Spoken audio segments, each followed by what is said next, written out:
You wrote a very provocative article, I forget, a couple of years ago, I think it's 2018 maybe. And you've certainly said this many times in other forums. You call BLM, Black Lives Matter, part of neoliberalism.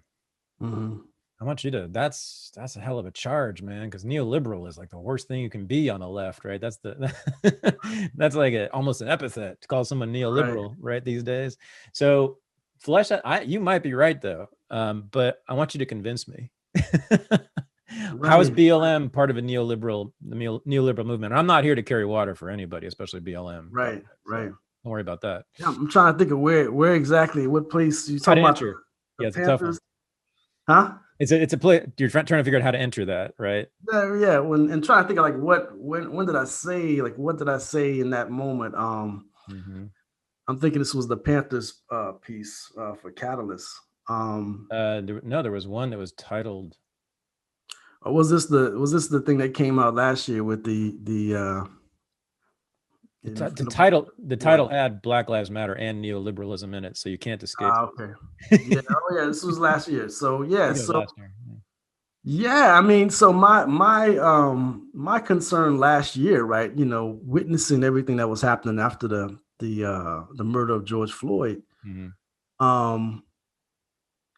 You know, on the one hand, I was irked by how many people just because people out in the streets, they imagine that this was something significant, which always happens, right? There's a sort of right. You know, there's a sense from many people on the left, a lot of my friends, they're waiting for the big event to happen, and then everything will get better after that, right? You know, it's kind of like the Deus ex machina notion of social change, right? God will come in and change history for us. We don't have to do anything again. Right.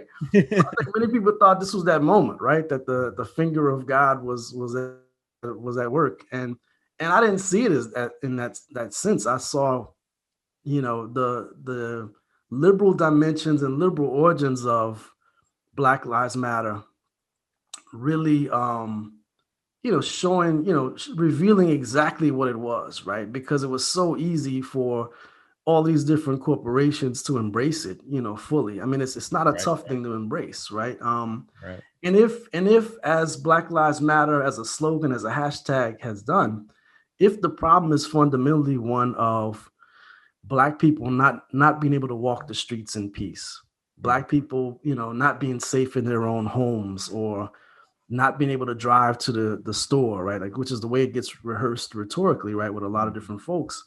If that is the fundamental problem, right, then the solution is an improved version of what we have, right?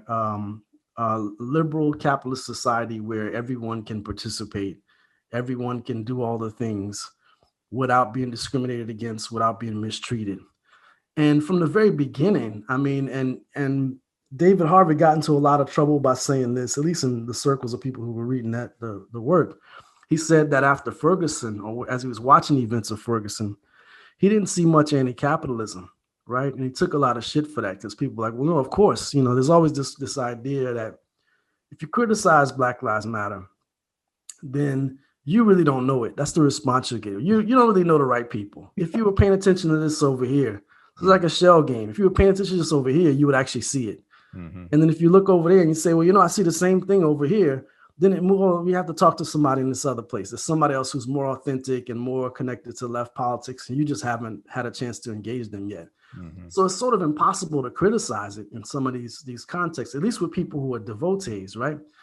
But for me, you know, it's always been a liberal project, right? It's always been, I think, a misdiagnosis of the problem that we face. And if anything, you know, the power of the mobilizations last year, you know, and I said it, other people said it, provide the perfect moment for corporations to shift gears and shift direction away from the kinds of pressure they were feeling from all these essential workers and delivery workers and other people who are protesting for better conditions, better wages, more PPE, right? So they shift away from that towards an embrace of, you know, various anti-racist initiatives. And I mean, you know, it also provided the perfect valence for Biden, right? Biden is sort of reborn in this moment. I mean, he knew that he knew that script, right? He knew that he could get up and, he just dusted off the same script of the last few new Democratic presidents. And so for me, if it wasn't a matter of co-optation, I think that's the other problem I've heard on the left. They say, well, Cedric, don't get too carried away. Co-optation always happens. And I'm like, well, no, this is not co-optation, right? No. This is actual convergence between two very similar ideological positions, right? There's not a rejection of capitalism among a lot of BLM, rhetoric and activism. And that, as a result, it was easy, right, to sort of combine forces with Biden and Kamala and, everyone else since, right? And that's where we are now, right? With the language of equity and systemic racism as part of the administration, right? It's part of the national regime at this point. So I don't really see it. I mean, sure, there are people here in Chicago who are calling for, have been for some time, demanding more in the way of redistribution, like downsizing, cutting police budgets, defunding police, and then funneling that into social programs. I think even that is limited, right? I mean, yeah, sure, we should do those things, but people were saying the same things. They were critical of that very move back in the 1960s.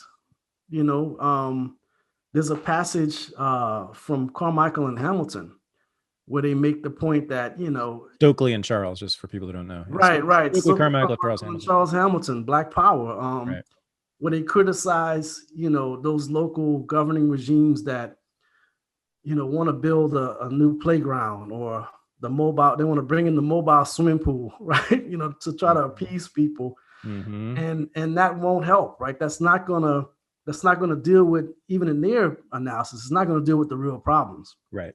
And so I think, there's a lot of problems with defund. I mean, I don't know if you want to go into those things with that position, but I just think that, it's militant, right? It's a militant rhetoric because it calls out racism, and it looks even more militant in the wake of, or in the context of a Trump regime, where it's all this denial and all of this sort of right wing and proto-fascist bullshit, right? But I think for, when we really hold it up and look closely, I don't think Black Lives Matter is as radical as people imagine it to be. And ultimately, it's a misdiagnosis of the problem of policing and what we need to do in order to resolve it.